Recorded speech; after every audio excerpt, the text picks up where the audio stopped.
मोदी जी के बयान पर बहस की जाए तो बहुत वक्त लग जाएगा, शायद 2 दिन भी लग जाए। लेकिन बहुत ही संक्षेप में मैं आपको बस एक सवाल मैं मोदी जी से आपके चैनल के माध्यम से ये पूछना चाहती हूँ कि मोदी जी ने कहा कि 143 करोड़ का जो परिवार है भारत का, वो मेरा परिवार है। ये कहा उन्होंने, और उसमें हम पूछना चाहते हैं क्या मोदी जी ने ये भी कहा कि मैं किसी के ऊपर व्यक्तिगत आरोप नहीं लगा रहा जी, क्या उसमें वो मणिपुर की वो बेटियां भी आती हैं जिनको निर्वस्त्र घुमाया गया और जिनका इंसाफ आज तक नहीं हुआ?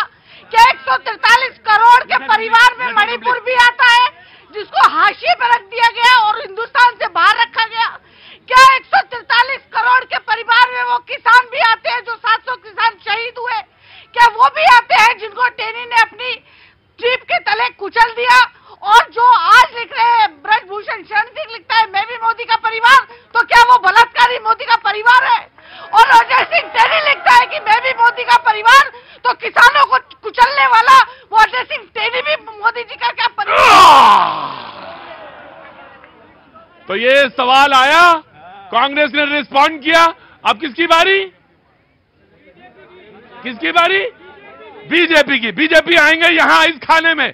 अरे ना बेटा ज्यादा, अरे नहीं, पढ़ाई करना बहुत जरूरी है, अभी थोड़ी देर बाद ज्यादा उतावलापन नहीं। जी हाँ जी हाँ।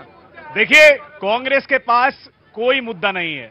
आपने पिछले कुछ महीनों में जब से वो न्याय यात्रा निकाल रहे हैं, आपने उनसे कभी नहीं सुना होगा कि मैं देश को चांद पर ले जाना चाहता हूं, मैं देश की जीडीपी बढ़ाना चाहता हूं, मैं देश में क्या काम करना चाहता हूं। तो सरावत साहब वो यात्रा निकाल रहे हैं। यात्रा भारत जोड़ो यात्रा जब निकाली थी तो 3 राज्यों से सरकारें चली गई थी।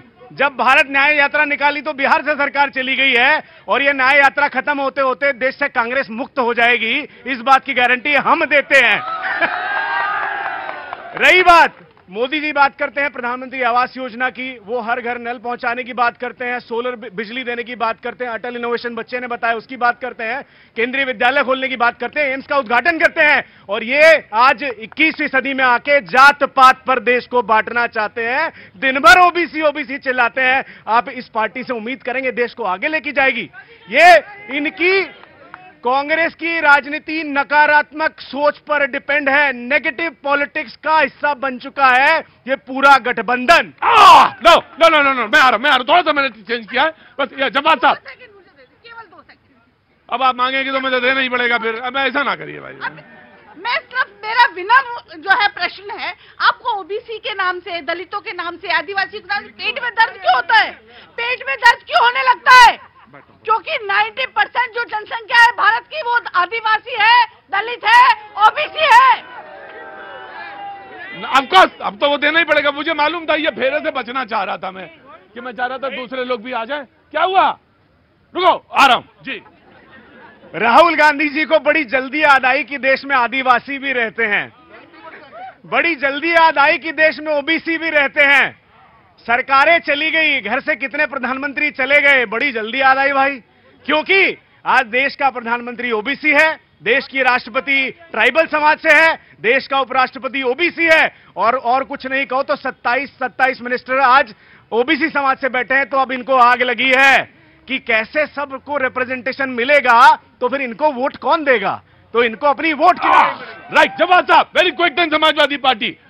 बिल्लू भाई तैयारी पे हैं आज? बिल्कुल। अरे बिल्कुल तैयारी पे है ना? बिल्कुल मजबूती से ना? बस ठीक ठीक ठीक ठीक।